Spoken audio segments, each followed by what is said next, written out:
successful. When he did his law, when he did his bar exam, he actually had to have special accommodations for his dyslexia. So it's amazing. So the point is, number one, that being learning disabled, having difficulty reading or writing a lot, is not a disability when it comes to like being successful at doing stuff. No. Yeah. I know, and even like we have a problem here in Quebec that it's around 30% of the population can't read like a newspaper article. Yeah. And I think it's about 30% of the population. It's a lot. It's a lot. It's an awful lot. And I think that and here we have another big issue because we're mostly a French province. Oh yeah. But like in Montreal, Quebec is officially French, but in Montreal it's multicultural, and it's not everyone. Like most people could speak French, but not so much are able to read it. Right. Or to write it. Right.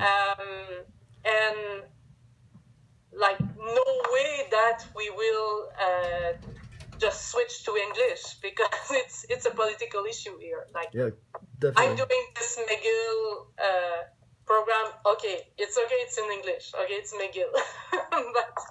but like in my my day-to-day activities, it's all in French. Yeah. So we have this issue here also of languages, and that becomes an even more severe problem when you're dealing with a group of volunteers who are coming from all over the world. I mean, there are. It's actually it's only. In order to do this, you have to be able to speak English, and there's in a lot of countries there aren't. Once again, it's the well-educated class that can be involved in this. Okay, so let me figure out where I was. So I think that one way of getting around this problem of let me have one thing that came to mind.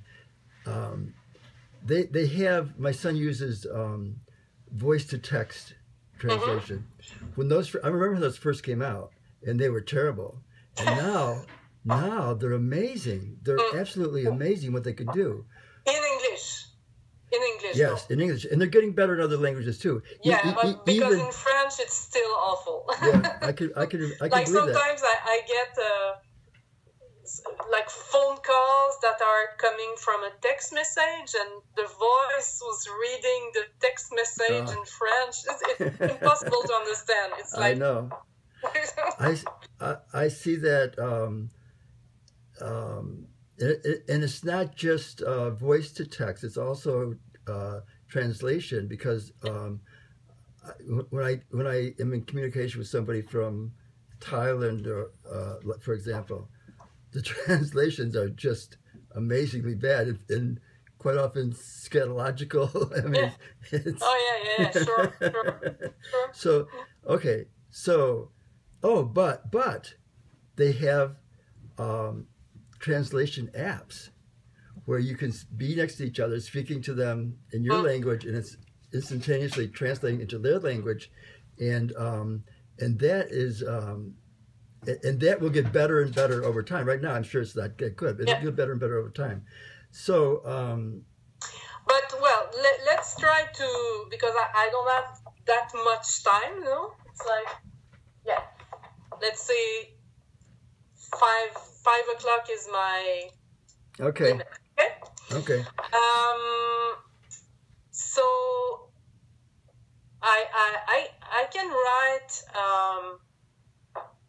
Like, let's say we take this gardeners network. We can just use this example. Absolutely. So I can write what we have tried.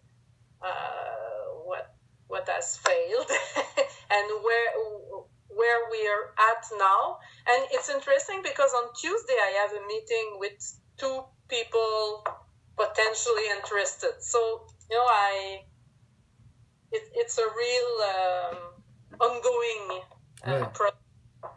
So I can write like a state of, you know, what's the activity, what's the project, what's the objective, and all that.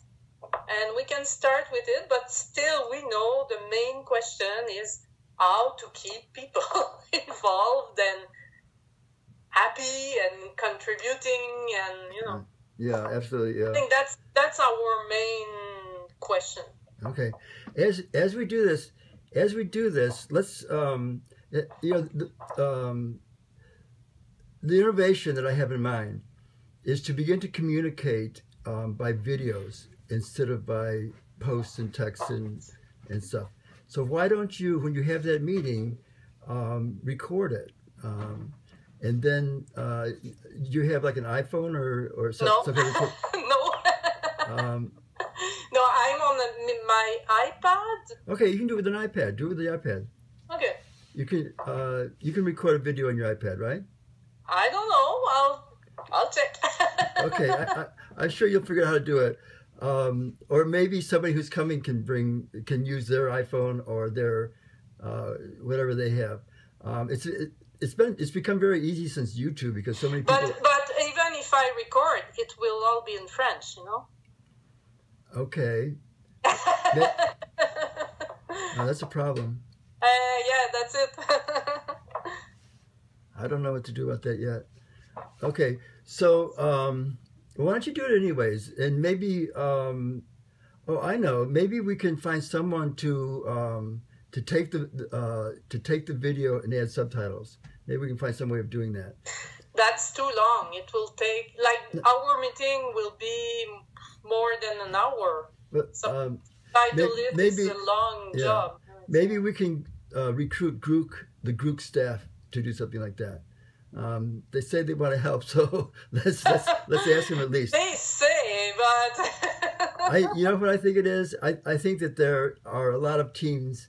They've got quite a few number of facilitators, but there's also a lot of teams. So I have a feeling that they're spread a little thin. That's why we haven't seen that much of them on our team. But anyways, let's give that a try, okay? And as we continue, maybe we can begin to shift from posts and comments to videos. You only do Skype. You can record yourself on your. You say you have an iPad? Okay, so you can record yourself on the iPad. So if so, instead of posting, especially me, because I do very long posts.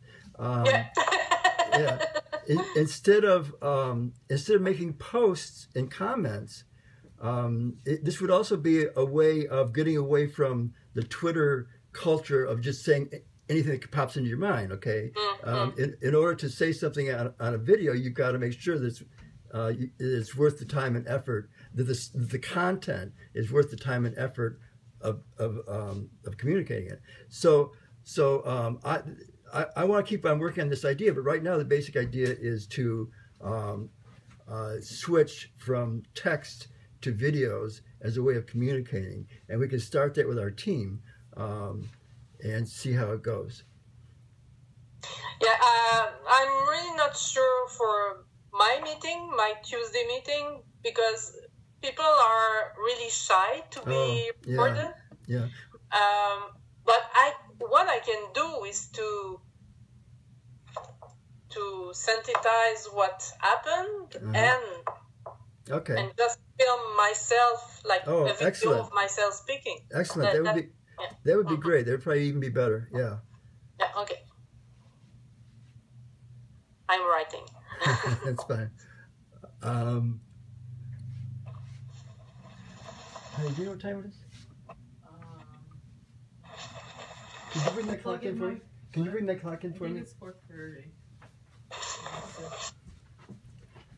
Yeah, both clocks say 4:30. Yeah, could you bring that one in for me so I can keep, or move it so I can see it? Okay. Yeah. Right here. So for now, is it enough or? Let's just go a little bit longer. We've been on here half an hour, so let's just. Do you have in front of you, or like easy to find the simplify the group assignment? The group. Something. I've been late in getting. I've wanted to go to the Google Doc and record each of our group. What's it called? A group charge. Each of our group charges. I got away from that a little bit because I thought it was too pro forma. I think that I think it's a problem if you force people to write stuff that they aren't really interested in writing. I think those are good guidelines, and people should follow them if they're enthused about answering the question. But I will get back to that, and I will add the group charges to the Google Doc. Okay, good. Let me just say one more thing, or let me just broach one more topic before we conclude.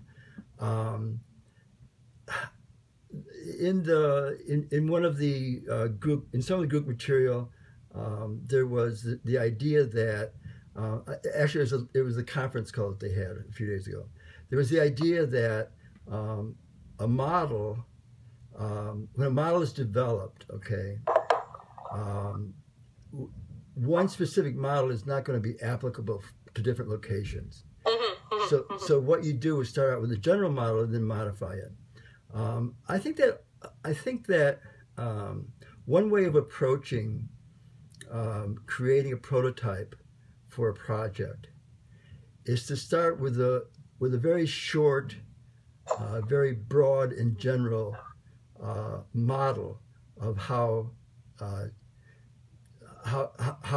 to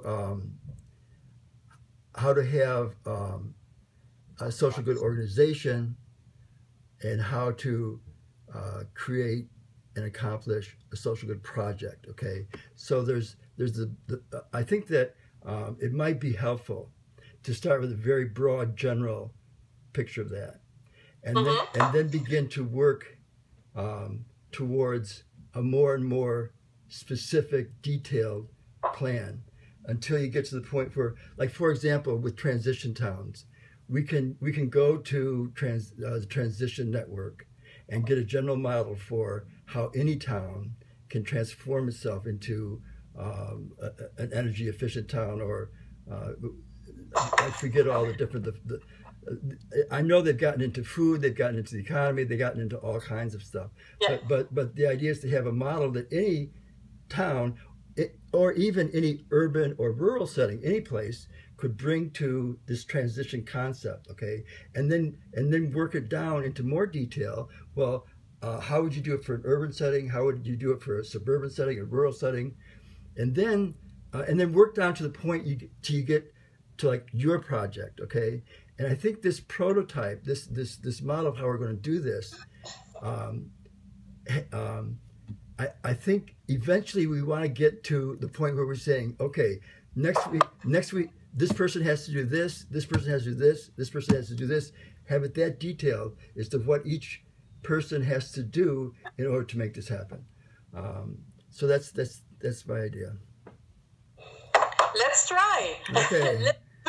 Let's do something. Yeah. That's another reason why people drop out. It's like people talk and nothing gets done. And I think that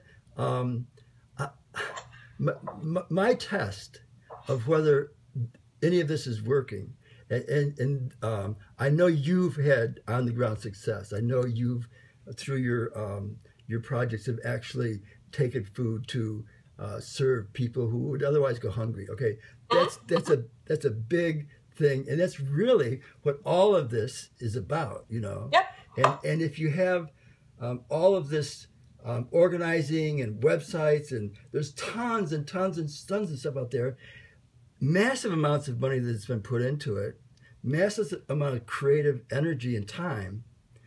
But until you can show me one person who's been fed, one